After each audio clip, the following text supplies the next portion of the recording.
Brasileiros terminam o mês sem dinheiro suficiente para cobrir todas as despesas. É o que revela a pesquisa de saúde financeira dos trabalhadores 2026 da Serasa Experian e divulgada nesta terça-feira, no dia 18 de agosto. Segundo o levantamento, 53% dos entrevistados ficam sem recursos depois de receber o salário e pagar as despesas do mês. O resultado é praticamente o mesmo de 2025, quando esse percentual chegou a 54%. Por outro lado, 47% afirmam conseguir chegar ao fim do mês com algum dinheiro sobrando ou disponível. Mas não ter recursos suficientes não significa necessariamente deixar de pagar as contas. Entre os trabalhadores que não conseguem fechar o mês apenas com o dinheiro disponível, 47% recorrem a alguma alternativa para complementar o orçamento. Para falar sobre esses resultados e a saúde financeira dos brasileiros, a gente vai receber aqui o economista, o Caio Augusto. Caio, muito bom dia, é um prazer te ter aqui. Bom dia, Natália, e bom dia a todo mundo que nos acompanha aqui no Metrópolis. Ô Caio, como é que você vê esses números, esses primeiros aqui, a gente ir nesse geralzão, depois a gente vai se aprofundando ao que mostra a pesquisa. Acho que o primeiro destaque é que são números muito parecidos com o que a gente registrou em 2025. O que isso significa exatamente? Olha, eu vejo isso como um resultado alarmante, porque nós estamos falando de uma pesquisa que colhe as opiniões de pessoas que estão efetivamente no mercado de trabalho, né? Tanto como CLT quanto como PJ. E por que eu acho que é importante ressaltar esse ponto? Porque quando saem algumas pesquisas mais ampliadas, por exemplo, sobre endividamento, se fala sobre toda a população, né? 80% das famílias estão endividadas. Beleza, existe dívida boa, né? Por exemplo, um financiamento imobiliário, existe dívida ruim, que é aquela que vai dilapidando seu patrimônio. Mas quando a gente olha especificamente para quem está no mercado de trabalho, seja CLT ou seja PJ, passar esse tipo de dificuldade, a gente sai um pouco do campo de educação financeira como sendo uma solução para tudo e entra no campo de como o custo de vida está elevado, sabe? E aí é um pouco mais delicado, né? Até porque dentro da pesquisa, quando foram perguntadas às pessoas sobre quais são os pontos que mais chamam a atenção para que exista essa dificuldade aí para fechar as contas do mês, 78% apontaram para despesas de alimentação e 72% para contas de casa. Talvez eu tenha invertido os dois pontos, mas enfim, os dois maiores pontos são isso: despesas recorrentes de casa e despesas com alimentação. Então, assim, aqui a gente não está necessariamente dizendo que essas pessoas estão passando dos limites no cartão de crédito com alguma coisa que seja supérflua, que seja uma viagem, alguma outra coisa. Nós estamos falando das despesas do dia a dia. Então, isso aponta para o fato de que nós temos um custo de vida muito mais elevado. E isso é uma situação realmente que vale a pena se preocupar, porque no fim das contas, quando as pessoas chegam ao final do mês e não conseguem encontrar meios de fechar as contas, talvez elas possam recorrer a familiares ou a crédito, só que tudo isso está muito caro hoje em dia. E aí é uma outra coisa bastante complicada quando a gente para pensar. É isso mesmo. A gente teve, durante o comecinho desse ano, na verdade, algumas pesquisas mostrando também um dado muito importante, que até balizou o governo federal a atualizar, por exemplo, o Desenrola. Teve o Desenrola numa fase do governo e agora nessa segunda fase, o Desenrola 2.0, colocou a preocupação com as apostas online, que acho que é importante da gente também falar sobre isso.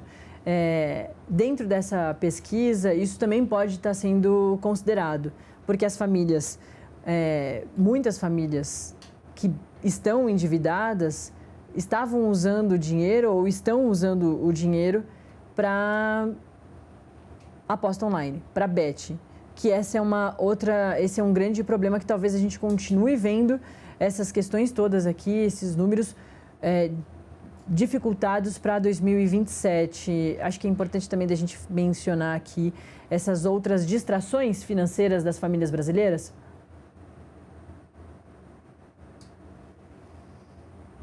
vai exatamente nessa direção do que eu falei, que existe dívida boa e existe dívida ruim. Eu acho que é muito importante a gente separar quando a gente fala, por exemplo, um endividamento que envolve algum ativo que vai trazer alguma renda ou que vai trazer alguma redução de custos, como, por exemplo, um financiamento imobiliário, de um endividamento que acaba acontecendo por algo que vai pura e simplesmente dilapidar o seu patrimônio. E, de fato, esse é um dos pontos que também foi apontado, né? E, no fim das contas, uma coisa que é mais complicada quando a gente olha para o caso das bets é que esse tipo de situação ele acaba gerando um certo constrangimento. Não sei se essa seria a expressão mais adequada, mas acaba gerando um certo constrangimento. Então, nesse tipo de pesquisa autodeclaratória, né, quando te perguntam, olha, você consegue chegar com dinheiro até o fim do mês? Eu acho que pode ser que tenhamos subnotificação desse tipo de abordagem, porque, de fato, todas as pesquisas que vão levantando a quantidade de dinheiro que as famílias do Brasil colocam em bets, ou seja, um dinheiro que é perdido, que some do radar, é uma quantidade grande demais para que isso não apareça de maneira mais notável nesse tipo de pesquisa. Mas, de novo, em se tratando de uma pesquisa autodeclaratória, realmente é um pouco mais difícil. E até uma coisa que é importante, existem alguns estudos na economia que medem como, quando o assunto é renda, as pessoas tendem a não revelar inteiramente a verdade. Por exemplo, se a pessoa tem uma renda que é muito elevada, em uma pesquisa autodeclaratória, ela sinaliza que a renda é um pouco menor. Assim como, quando a pessoa tem uma renda muito baixa, né, evitando algum constrangimento, algum tipo de cerceamento, talvez, a pessoa tende a apresentar uma renda maior. Então, assim, acredito que esse ponto das bets, sim, é muito importante, isso tem que ser tratado, inclusive aí já sai até do campo puramente financeiro, também entra no campo da saúde, né? As internações pela chamada ludopatia têm aumentado bastante, os leitos de internação disso em São Paulo, que é a maior cidade do país, que tem a maior estrutura, já estão lotados, já estão com fila de espera, né, por assim dizer, por meses a fio, até mais de ano, talvez. Então, assim, é uma situação complicada a que essa pesquisa traz em basicamente duas direções. Primeiro, o custo de vida está de fato bastante elevado, né? Contas de casa e alimentação puxando isso, segundo os dados da pesquisa, e também, é claro, dados que acabam não sendo amplamente colocados na mesa, talvez, coloco aqui como hipótese, por eventualmente gerar algum constrangimento, as bets também certamente trazem efeitos negativos. E principalmente no caso das bets, porque elas estão aí só para dilapidar o patrimônio dos brasileiros, e não necessariamente para ter algum retorno. Sabe? Eu acho que é muito importante diferenciar isso para que a gente não caia num limbo de que toda e qualquer dívida, todo e qualquer endividamento necessariamente vai fazer mal. O endividamento imobiliário, por exemplo, ao longo dos anos, é claro que depende da modalidade ali que a pessoa fechar, mas o endividamento imobiliário, ao longo dos anos, ele vai andar de lado os valores que a pessoa vai pagando nas parcelas, ou até vai diminuindo. Enquanto o aluguel, se você olhar numa janela de 20, 30 anos, é óbvio que o aluguel vai subir bastante. Então, quer dizer, é um endividamento? É um comprometimento da renda? Mas é um endividamento bom. Muito diferente do que acontece com as bets, que é um dinheiro que vai embora e nunca mais volta. Exatamente. Ô Caio, e esses dados todos também são muito importantes da gente entender como está o eleitor brasileiro, afinal de contas a gente está em um processo eleitoral e a gente sabe também que quando mexe no bolso, o eleitor consegue entender e escolher melhor, avaliar melhor o seu voto. Então, esses dados todos de dívida, de como a pessoa consegue chegar no final do mês, ela está se esforçando, mas ela não está conseguindo, porque o dinheiro não está rendendo até o final do mês, por todos esses elementos que você está colocando, as coisas estão muito caras, teve um novo tarifaço, vários produtos vão ficar ainda mais caros, o empresariado vai passar por todas essas atualizações aí para conseguir sobreviver aos tarifaços e a tudo o que pode acontecer até o final do ano, ou pelo menos nesses 42 dias até o primeiro turno das eleições. Então, acho que eu também queria te ouvir sobre isso, né? O quanto isso tudo tem de impacto na hora do eleitor ir até a urna para definir o seu novo governador, o seu novo presidente e também, por que não, os seus novos deputados e senadores. Olha, eu acho que nesse caso existe uma armadilha auto-infligida pela parte política e, assim, não vou nem colocar se isso é a esquerda ou é a direita. Nós temos políticos em todos os espectros políticos possíveis fazendo esse tipo de correlação. A parte da política que decide grudar ou no presidente da ocasião, no governador da ocasião, quem quer que seja, no político da ocasião, que os preços estão elevados por causa daquele político, acaba tendo esse efeito rebote. Eu disse que eu não estou dizendo especificamente o político A ou o político B, mas no ano de 2022, a gente teve a campanha do PT colocando muito na mesa, inclusive até com essa frase, se eu não estou enganado, tá caro por causa do Bolsonaro, alguma coisa nessa direção. E agora, em 2026, nós temos na campanha eleitoral do Nicolas Ferreira, que inclusive se comunica muito bem, os vídeos são muito bem feitos, nós temos aquele ponto, você vai no mercado e você não consegue comprar nada.